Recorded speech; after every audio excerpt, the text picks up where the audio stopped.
Olá, manutentor, tudo bem? Já teve aquela dificuldade em fazer a ligação física no inversor de frequência? Aquela ligação onde você vai fazer assim que você instala ou fixa o inversor de frequência no painel? Ah, por um acaso eu cheguei no painel, tive que trocar um inversor de frequência e agora não tem identificação, não tenho anilha, não tenho nada. Já teve essa dificuldade em poder identificar qual cabo ligar em qual borda digital, qual borda analógico, qual é a potência, qual é a entrada, qual é a saída de motor do inversor de frequência? Então vem comigo, eu sou Ivan Malk, especialista em manutenção industrial, e hoje eu venho mais com essa super dica para você.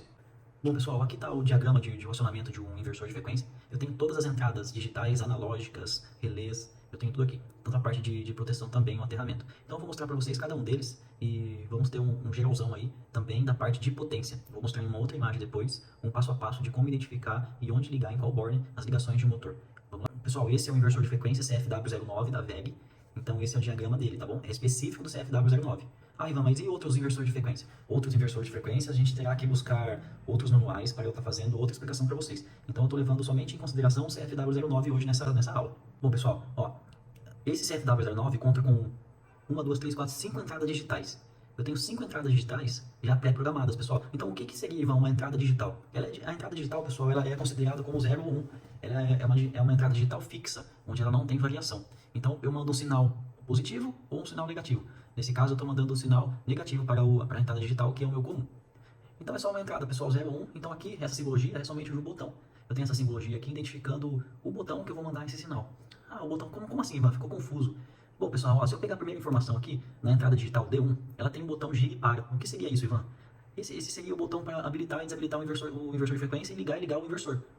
Eu sempre, quando eu apertar esse botão D1 aqui, a entrada digital D1, o motor vai girar ou o motor vai parar. Mas Ivan, ficou confuso, porque o mesmo botão gira e para. Isso mesmo, pessoal. Na hora que eu dou um pulso, o botão gira.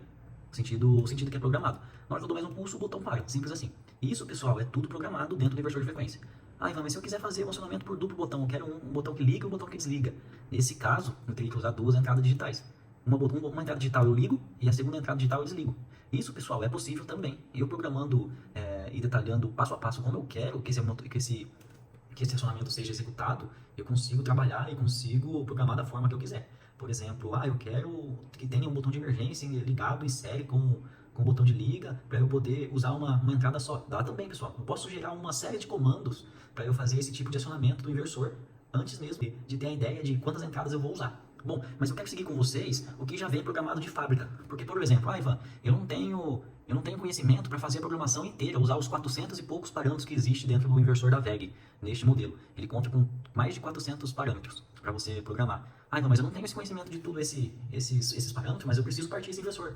Eu preciso fazer ele rodar. Ele já vem pré-programado para você fazer esse startup desse motor, essa pré-programação para você não ter dificuldade. Então eu vou passar um passo a passo com vocês aí, ó, em todas essas entradas digitais e analógicas para vocês poderem partir o inversor de frequência junto com o motor. Então, pessoal, nessa entrada D1, voltando aqui na D1, eu já tenho uma chave identificada aqui, ó. Ela só não está identificada porque eu não tenho comando elétrico aqui, né? Então eu só está identificando que é um botão aberto. A entrada D1, pessoal, ela é um gira e para, como a gente acabou de falar. Então se eu apertar esse botão aqui e mandar um sinal negativo ou positivo que eu determinar para D1, ele vai girar e vai parar o motor. Bom, pessoal, na entrada D2, isso, pessoal, como eu falei, é tudo pré-programado já. Já tem tudo a pré-programação, mas eu posso, depois, conforme for explicando para vocês, eu consigo alterar isso no decorrer da programação, acessando outros parâmetros mais avançados do inversor de frequência. Mas pulando aqui para a entrada digital 2, pessoal, essa de entrada digital 2, ele é um sentido de giro. E ele é um sentido de giro remoto, pessoal. O que seria remoto? É um sentido de giro que é acionado externo. Por um exemplo, eu tenho uma esteira rolante de 15 metros de comprimento. Mas o meu botão para eu fazer o sentido de giro, que avança ou recua essa esteira, fica longe da potência, né? Fica longe do meu painel. O que eu faço? Eu tenho, por exemplo, vou colocar uma distância 50 metros de esteira.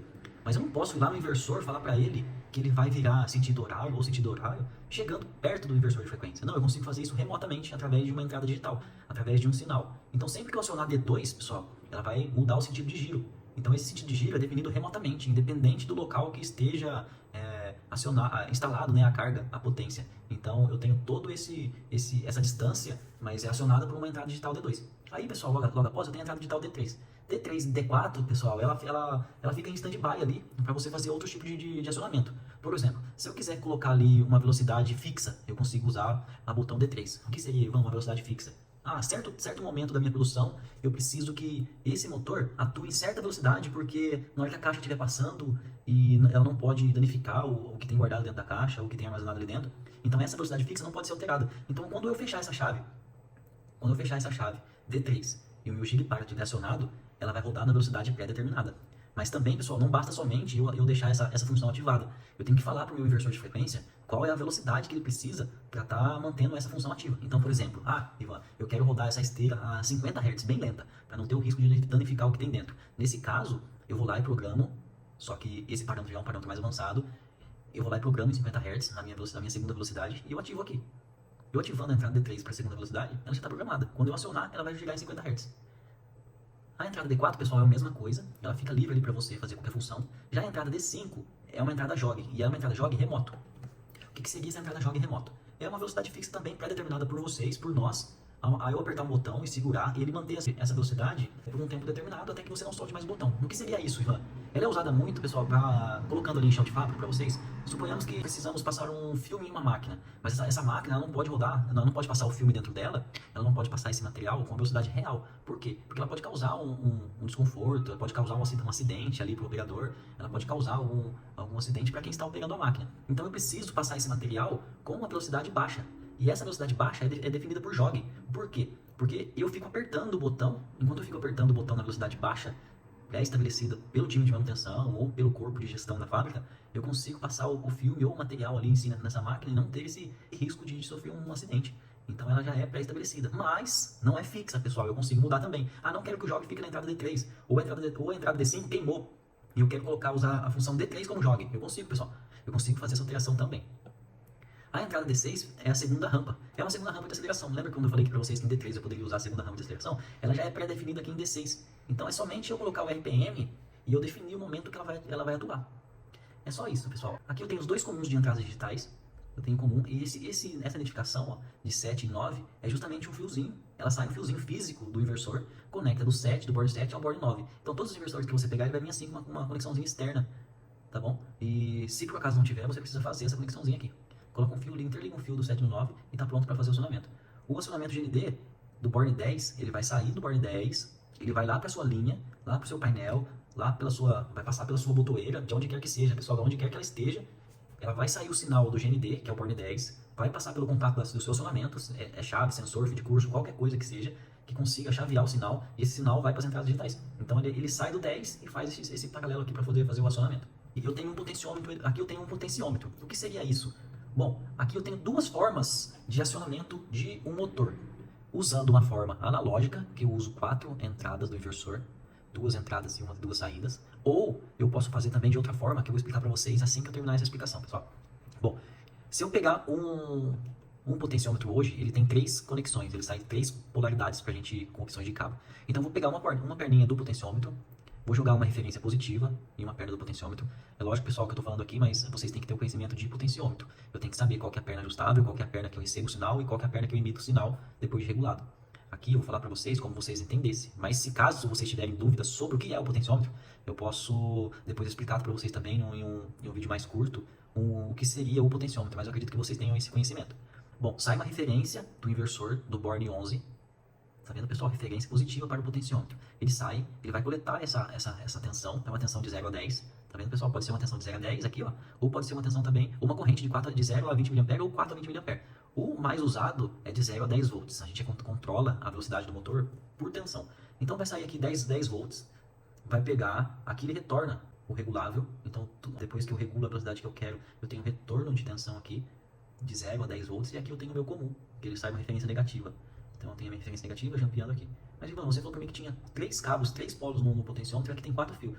Aqui, pessoal, ó, eu estou saindo de um polo negativo e entrando e saindo, né, na verdade, do inversor de frequência, mas aqui é um jumper. Então você vai fazer um jumper do 14 para o 13 de referência negativa. Então aqui eu tenho um retorno meu de sinal, que é o resultado do ajuste do potenciômetro, ele vai chegar aqui, nessa entrada digital 12. E aqui eu tenho a referência do motor. Por um exemplo, vamos colocar aqui para rodar isso. Se eu tiver com o meu potenciômetro no 0, o motor está parado. Isso se a velocidade minha pré-determinada no inversor for 0. Minha velocidade pré-determinada no inversor é 90 Hz. Bom, neste caso, eu colocando o potenciômetro no mínimo, no seu mínimo ali, ele vai estar em 90 Hz. Na hora que eu colocar no máximo e a minha programação for determinada 200 Hz, o motor vai estar em 200 Hz. E se estiver no meio, assim, conforme a gente for ajustando.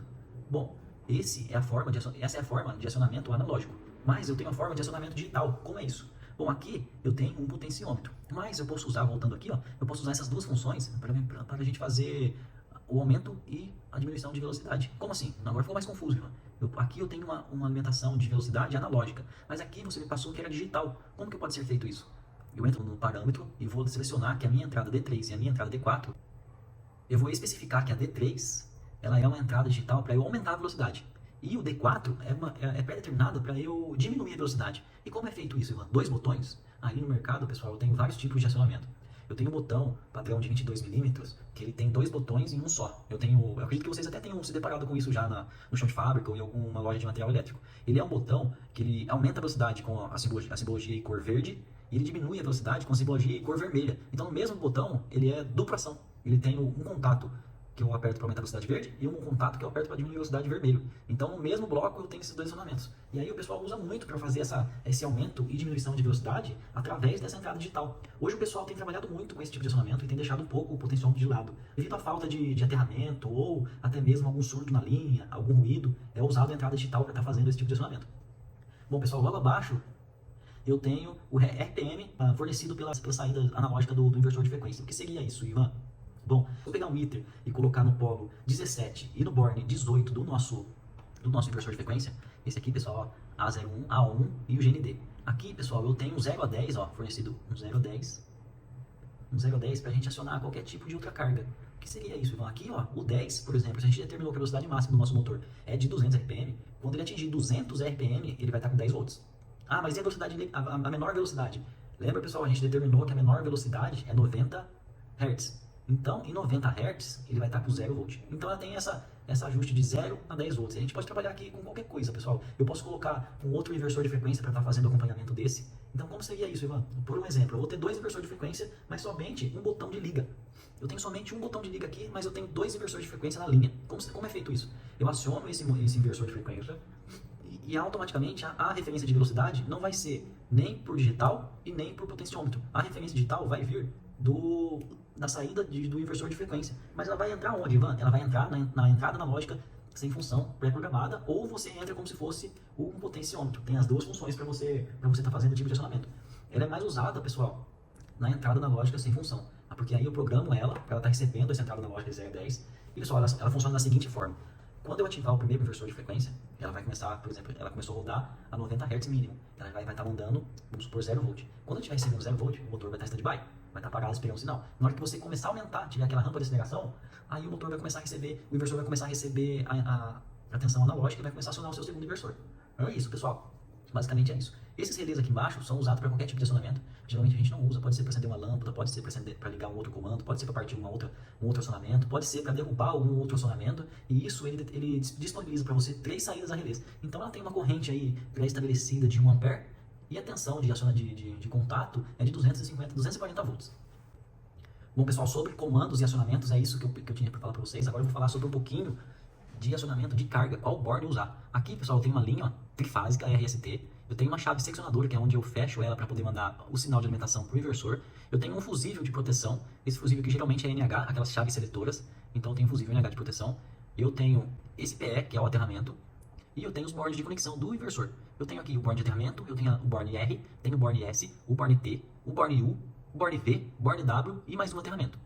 Bom, pessoal, é o seguinte, RST eu alimento direto, não tem erro, RST direto no borne, e a parte do motor, pessoal, ela pega diretamente 3 fases que vai para o motor, U, V e o W. Mas como que eu identifico isso, Ivan? No fechamento do motor, se eu vou fechar o motor de 6 pontas em 380 ou 220, assim que eu fechar esse motor, ele vai sobrar 3 pontos para mim, independente se for 220 ou 380. Vamos puxar lá atrás, se for em 380, eu unifico 3 pontas e trago mais 3 pontos para o inversor. Se for 220, eu uno as bobinas e de 6 cabos viram 3, unificando as bobinas, e sobram 3 pontos também para eu fazer ligação aqui. Então fica ligado em U, V e o W. Ligando a carga, pessoal, eu já tenho o acionamento todo do meu dispositivo, do meu acionamento de potência funcionando. Pessoal, sobre entradas digitais, entradas analógicas, saídas analógicas, entradas analógicas e potência de inversor de frequências CFW09 da VEG, é isso que eu tinha que passar para vocês de informações. Com esse detalhamento de informações, vocês já conseguem fazer o startup do motor e poder ali acompanhar. Para você que não é inscrito ainda no canal, se inscreva aqui, ativa o sininho para receber mais conteúdo que a gente vai trazendo para vocês aqui.